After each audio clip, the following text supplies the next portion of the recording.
Sheikh, another question if possible.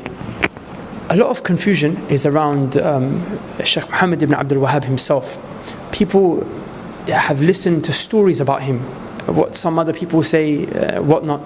Sheikh, you're a person who, mashallah, you've worked on his works and even, taught the biography and the da'wah of the ulama of Najd. Sheikh, who is Muhammed bin Abdulvehhab, and what did he do? Why are people upset with him? Is there a reason for them to be upset? Muhammed bin Abdulvehhab rahmatullah, he is one of the scholars of Islam, same as other scholars in Islam. Yeah. But the main thing that he came in a community where there are many innovations. Yeah. A lot of people, they were washing graves, washing caves, mad people. A lot of things which are innovations or shirk, which is against Islam. So he came up and he tried to tell the people that this is against Islam, and Islam came with Tawheed, worshipping Allah subhanahu wa ta'ala alone, worshipping graves are shirk, worshipping idols are shirk, following the Sunnah are obligations. We don't have to follow the people by themselves, we have to follow Kitab and Sunnah, and we have to judge between the scholars when they differ upon the Kitab and Sunnah. But the people, the majority at that time, especially in Najd, especially, they were ignorant about this kind of things. So they rejected his da'wah. Three groups, they rejected his da'wah. The rulers, or most of the rulers. Why? Because they were eating the people money, and they are benefiting from these innovations. And some of the, what they called scholars, because also they're taking the money from the people, and they don't want the people to tell them, okay, he brought this. Is it true? If it's true, why didn't you tell this before? And the ignorant people also, so they rejected his da'wah. Allah subhanahu wa ta'ala spread his da'wah. So the people from innovations, they fighted him, and they made this what they called Wahhabism. Okay, Muhammed bin Abdulvehhab, is he somebody who's ambiguous? We don't know him? No. He's well known. He has books. All of what he wrote were gathered in 11 volumes of the books. Go to his books.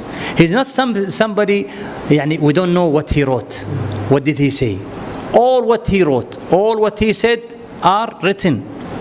Go to his books and judge it. Bring from his books what he said and compare it to the Kitab, Quran and Sunnah, and with the other scholars. If you see something which is opposed Quran and Sunnah, tell us. They only tell stories. He did this, he killed this. This is only stories. Stories I can claim to about anybody. Anybody I can claim. He did this, he killed, he has innovations. Now he has 11 volumes. Let the people who oppose this or attack him go to his books and publish a book from his statements exactly, which is not upon Kitab and Sunnah. And also he's not alone. He has his students, his sons. He has many students and his grandsons and so on, up until now in Saudi Arabia, and all the scholars. They are all following his books and his students' books. Okay, are they upon correct Islam or not? Just go to their books. Now we are talking about hundreds of volumes of books from this, what they called Wahhabism. Judge this book according to Kitab al-Sunnah.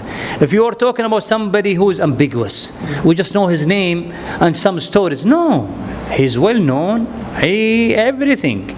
So judge him. Nobody can. Just stories, which is not correct. So Sheikh, what you're saying is that Imam Muhammad bin Abdulvehhab, he came to a people that were worshipping graves and caves, and they were worshipping other than Allah. So isn't this exactly what the Prophet ﷺ came to do? Yes, for sure. As Prophet Muhammad said that in every 100 years, Allah subhanahu wa ta'ala brings somebody from Islam to yujaddid, what they call yujaddid. Revival. Yeah, revival of the Islam. Revival, that doesn't mean that some brings something new. But he came with the new things that came to Islam to tell the people that this is wrong, this is innovations. So Muhammad bin Abdulvehhab, he grew up in Najd. And when I say that a lot of people worshipping graves, it's not from his statements. It's from the historical people, the people who wrote about history, like Ibn Ghannam, one well known. like Al-Fakhiri, like even the Egyptian Al-Jabarti, he's Egyptian. Objective. They explained the situation and explained how the people were at the time where Muhammed bin Abdulvehhab rahmatullahi alayhi was alive, and they explained how the people went away from Islam. So he is the same as Ibn Taymiyyah, same as Imam Ahmad, same as the Shafi'i. They came to the people to tell them what is correct and to try to extract them to upon the correct path. So just to summarize, Imam Muhammad ibn Abdulvehhab, he was a person who was around at a time where people were worshipping graves and worshipping other than Allah. His da'wah was just to worship Allah subhanahu wa ta'ala alone. As the Shaykh mentioned, all of his works are present, his works are published. A person, instead of just hearing he say, she say, can just go to the books themselves and they can assess if there's any discrepancy in there themselves. Is that a good summary, Shaykh? Yes. Jazakallah khair.